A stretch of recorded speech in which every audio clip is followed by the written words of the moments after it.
میرے نبی طواف کعبہ کر رہے ہیں، ایک ہے رکن یمنی، ایک رکن ہے رکن غربی۔ اللہ نے اس رکن غربی کو بولنے کی طاقت عطا کر دی۔ یہ جو کعبے کے 4 کونے ہیں نا جی، ان میں سے ایک کونا رکن غربی، اللہ نے اسے بولنے کی طاقت دی۔ میرے نبی طواف کعبہ کر رہے ہیں، کعبے کی دیوار کا ایک حصہ بول پڑا، کہنے لگا محبوبہ آج تشریف لائے ہیں تو ذرا ہمارا درد بھی سن لینا، ہماری جو دل کی تڑپ ہے وہ بھی تو سن لینا۔ ابئی کعبہ بولتا ہے لیکن کاش کوئی بلوانے والا ہو، کاش کوئی بلوانے والا ہو، کعبہ بولتا ہے۔ امام ابن ماجہ کہتے ہیں رب کعبہ کی قسم لمن تہا الی الرکن الغربی، جب میرے آقا رکن غربی کے قریب گئے نا تو وہ کہنے لگا یا رسول اللہ میرا سلام قبول کیجئے۔ میرے آقا کیا میں کعبے کی بنیادوں میں سے ایک بنیاد نہیں ہوں؟ کیا میں آپ کے رب کے گھر کا حصہ نہیں ہوں؟ لیکن فما بھی کیا وجہ ہے؟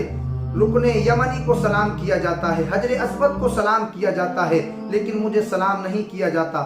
آج آپ آئے ہیں تو میں نے کہا ذرا اپنا درد حضور کو نہ سناؤں۔ میرے محبوب علیہ السلام رکن غربی کے قریب چلے گئے اور پھر جا کر ہاتھ لگا کے فرمایا ہم وعدہ کرتے ہیں آج کے بعد ہماری امت جب طواف کعبہ کرے گی تو پھر سلام جب حجر اسود کو کرے گی، رکن یمنی کو کرے گی تو پھر سلام تجھے بھی کرے گی، پھر اللہ کرم نوازی کرے گا، ہماری امت تمہیں بھی سلام کرے گی۔ میں نے کہا میرے نبی تو کعبے کی فریاد کو سنتے ہیں تو پھر کعبے کی طرف رک کر کے نماز پڑھنے والوں کی فریاد کو نہیں سنیں گے؟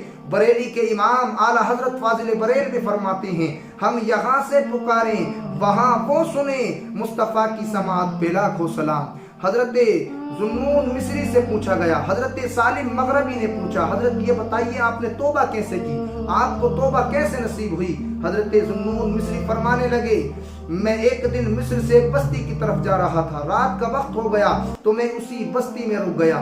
امام ابو القاسم قشیری نے رسالہ قشیریہ میں اس بات کو لکھا، یہ تصوف کی بڑی معتبر کتاب ہے، صوفیاء کے زندگی کے اوپر یہ عظیم الشان کتاب لکھی گئی۔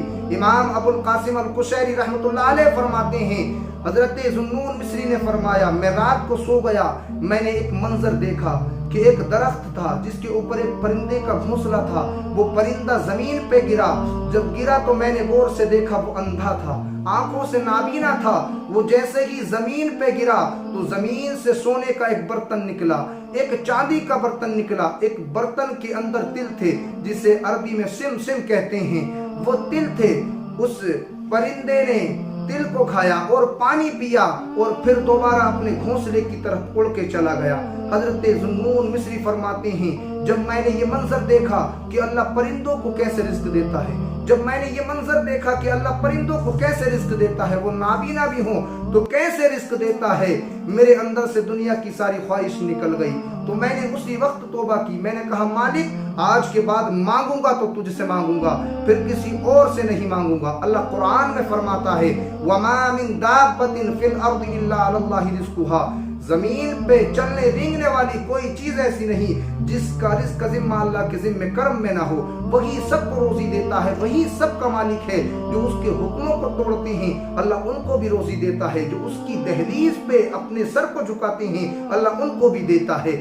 اپنی خالی جھولیوں کو سچے دل کے ساتھ اپنے رب کی بارگاہ میں لے کے آ جاؤ، تمہاری خالی جھولیوں کو بھر دیا جائے۔